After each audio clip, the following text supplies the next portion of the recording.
London பல்கலைக்கழகத்தின் பிரம்மாண்டமான உணவகம். மாணவர்கள் அனைவரும் அமைதியாக சாப்பிட்டுக் கொண்டிருக்கிறார்கள். அகங்காரம் பிடித்த பேராசிரியர் பீட்டர் ஒரு மேசையில் அமர்ந்திருக்கிறார். விவேகானந்தர் தனது உணவுத் தட்டுடன் அங்கு வருகிறார். எவ்வித பாகுபாடும் இல்லாத அந்த துறவி பேராசிரியரின் அருகில் அமர்கிறார்.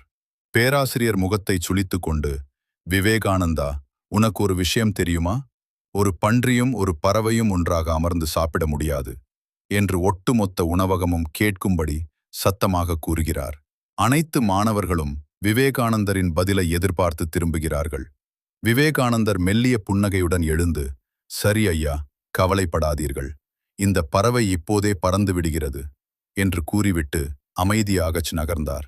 பேராசிரியர் தன்னைத்தான் பன்றி என்று விவேகானந்தர் மறைமுகமாக குறிப்பிட்டு விட்டதை உணர்ந்து ஆத்திரத்தில் முகம் சிவக்கிறார். மறுநாள் வகுப்பறையில் பழிவாங்க துடித்த பேராசிரியர் விவேகானந்தரை சபிக்கும் நோக்கில் ஒரு தந்திரமான கேள்வியை கேட்கிறார். விவேகானந்தா, உன்னிடம் ஒரு கேள்வி. நீ தெருவில் நடந்து போகிறாய். அங்கே உனக்கு 2 பைகள் கிடைக்கின்றன. ஒரு பையில் நிறைய பணம் இருக்கிறது, இன்னொரு பையில் நிறைய புத்திசாலித்தனம் இருக்கிறது. நீ எதை எடுப்பாய்? வகுப்பறை நிசப்தமாகிறது. விவேகானந்தர் நிமிர்ந்து நின்று துணிச்சலுடன் சொன்னார், நான் பணப்பையைத்தான் எடுப்பேன் ஐயா. பேராசிரியர் சத்தமாக சிரித்துவிட்டு, பார்த்தீர்களா, இவன் ஒரு இந்தியன் என்பதற்கு இதுதான் சாட்சி. அறிவை விட பணம்தான் இவனுக்கு பெரிது. நான் உன்னைப் போல இருந்திருந்தால் அறிவுள்ள பையைத்தான் எடுத்திருப்பேன் என்று ஏளனம் செய்தார்.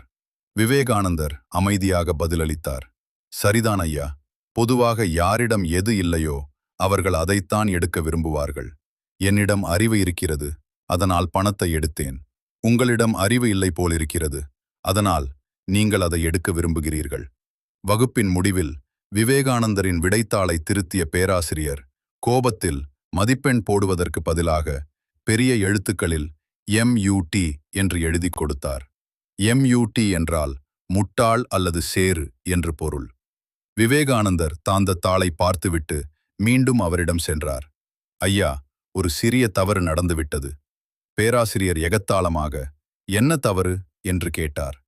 விவேகானந்தர் சொன்னார், ஐயா, விடைத்தாளில் நீங்கள் உங்கள் பெயரை MUT கையெழுத்தாக போட்டிருக்கிறீர்கள்.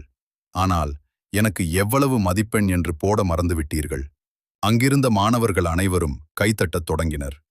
பேராசிரியரின் கர்வம் சுக்குநூறானது.